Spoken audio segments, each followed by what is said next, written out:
Hi అండి. Welcome back to Anu story world. ఈరోజు ఇంకో కొత్త కథతో మీ ముందుకొచ్చాను. కిచెన్ రూమ్‌లో వంట చేస్తుంది ప్రభావతి. ముక్కు మీద కోపం. ఆమెకి మామూలుగా లేదు. ప్రభా! ప్రభా! వెంటనే పెదవుల మీద నవ్వు పులుముకొని, "ఆ! వస్తున్నానండి. చెప్పండి. ఏమైంది? ఏమైనా కావాలా?" అని అడుగుతుంది. సైట్‌కి సంబంధించిన పేపర్స్ ఇవి. బీరువాలో పెట్టు అంటాడు. హా అని చేతిలో తీసుకొని, ఆ పేపర్ మీద ఉన్న పేరు చూడగానే లోలోపల అగ్గి మీద గుగ్గులమైపోతుంది మన ప్రభావతి. ఏంటండి? ఎప్పుడు ఏది కొన్నా మన చిన్నమ్మాయి, అబ్బాయి పేరు మీదనే పెడతారు కదా! ఎప్పుడు లేని కొత్తగా ఇదేంటి? పెద్ద కూతురు మీద పెట్టారు. దానికిప్పటికి ఏం కొనలేదు కదా! అయినా ఇప్పుడేమైంది? ఏం లేదండి. మీకు చెప్పినట్టే అన్ని వంటలు చేశాను. రండి భోజనం చేద్దురు గాని అంటుంది. వంటలు చేయమంది నా కోసం కాదు. పెద్దమ్మాయి కోసం. రాగానే దానికి భోజనం పెట్టు. సోఫాలో కూర్చున్న శ్రీదేవి గారు లోలోపలే నవ్వుకున్నారు. తిక్క కుదిరింది దీనికి. వీడీ మధ్యన బానే మారాడు. లేదంటే దీని సోకులు చూడలేక చచ్చేదాన్ని అనుకుంది. అవునా? సరేనండి. రే ఆనంద్! చెప్పమ్మా! ఎప్పుడొస్తుందిరా నా పెద్ద మనవరాలు? మరో గంటలో వచ్చేస్తుంది. నేనొకసారి సైట్ దగ్గరికెళ్ళాలి. అదేంట్రా రాక రాక పెద్దమ్మాయి వస్తుంటే, నువ్వేంటి సైట్ దగ్గరికెళ్ళాలంటున్నావు?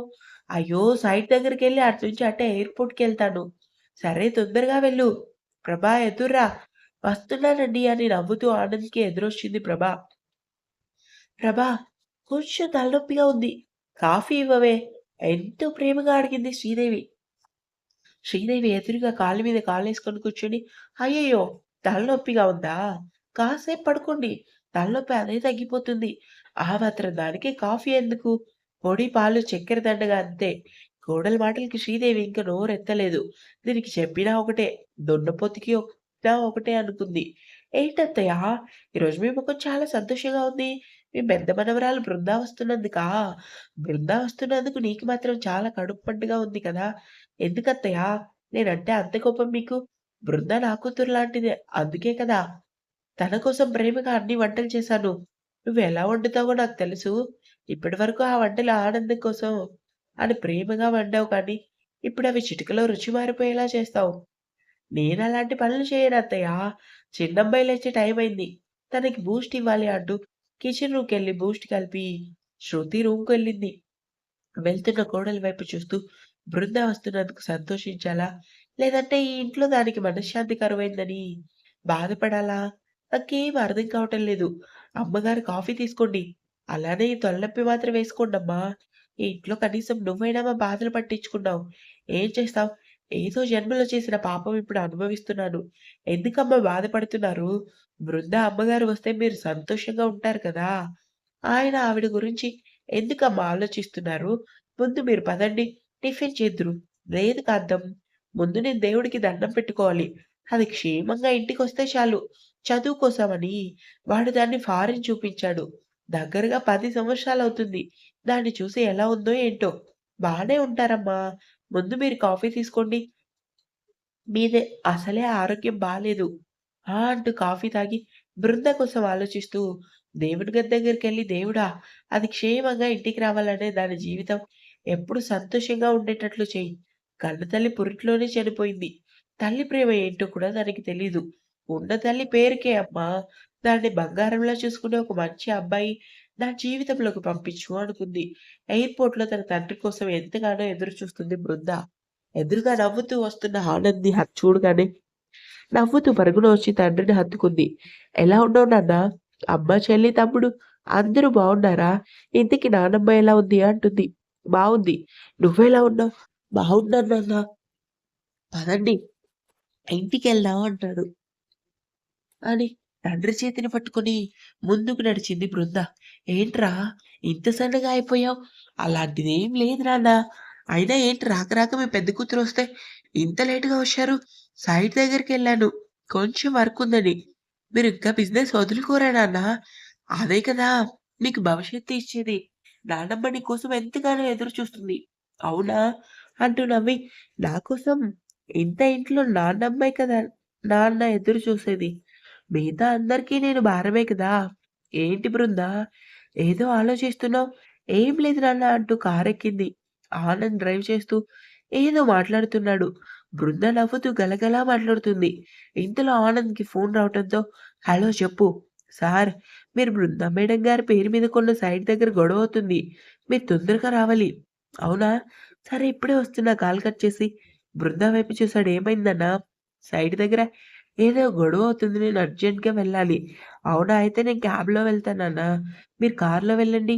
లేదు నువ్వు ముందు కార్‌లో ఇంటికి వెళ్ళు. నేను శివకి ఫోన్ చేస్తా. వాడొచ్చి తీసుకెళ్తాడు." "సరే నాన్న, తొందరగా వచ్చేయండి." సరే అని ఆనంద్ కారు దిగ్గానే బృంద డ్రైవింగ్ సీట్‌లో కూర్చొని కారు స్టార్ట్ చేసింది. బిజినెస్ విషయంలో నాన్న ఎప్పుడు పర్ఫెక్ట్‌గానే ఉంటాడు. అయినా ఎప్పుడు లేని సైట్ దగ్గర గొడవేంటి? నానమ్మ ఎలా ఉందో? అమ్మ, చెల్లి, తమ్ముడు అందరూ ఎలా ఉన్నారో? తొందరగా నేను ఇంటికి వెళ్ళాలని కారు వేగం మరింతగా పెంచింది.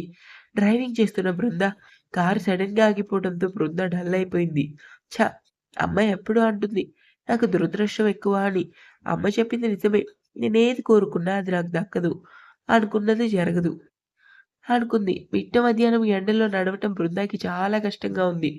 దానికి తోడు ఒంటి నిండా పట్టిన చెమట ఇంకా చిరాగ్గా అనిపించి ఫాస్ట్‌గా నడిచింది. రోడ్ మీద ఎవ్వరూ లేరు. ఒక్క ఆటో కూడా రావటం లేదు. ఇల్లింకా చాలా దూరం ఉంది అనుకుని ముందుకు నడిచింది. రోడ్ మధ్యలో ఒక అమ్మాయి పురిటి నొప్పులతో బాధపడుతుంది. బృంద ఎదురుగా వస్తున్న ఒక బైక్ మీద అబ్బాయిని వెంటనే బైక్ ఆపి పురిటి నొప్పులతో బాధపడుతున్న ఆమె దగ్గరికెళ్ళాడు. "అన్నా ప్లీజ్ కాపాడు." ఎవరో ఒక విధవ యాక్సిడెంట్ చేసింది కాకుండా రోడ్‌కి అడ్డంగా వచ్చానని తిట్టి మరీ వెళ్ళాడు. నాకేమైనా పర్వాలేదు. కడుపులో ఉన్న బిడ్డ మాత్రం బ్రతకాలన్నా ఎంతగానో నొప్పులు పడుతూ ఎదురుగా ఉన్న అతన్ని బ్రతిమలాడింది. "మీకేం కాదు. నేను హాస్పిటల్‌కి తీసుకెళ్తానంటూ" అతని చుట్టూ చూశాడు.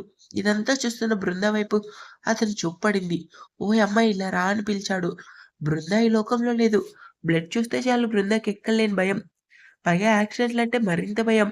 "నిన్నే ఒకసారి ఇట్రా" మరోసారి పిలిచాడతను. బృంద ఎంతకీ పలకపోవడంతో అతనామె దగ్గరకొచ్చి, "పిలుస్తుంటే పలకవేంటి? నిన్నే పిలిచేది. ఇలా రా, కొంచెం హెల్ప్ చెయ్యి."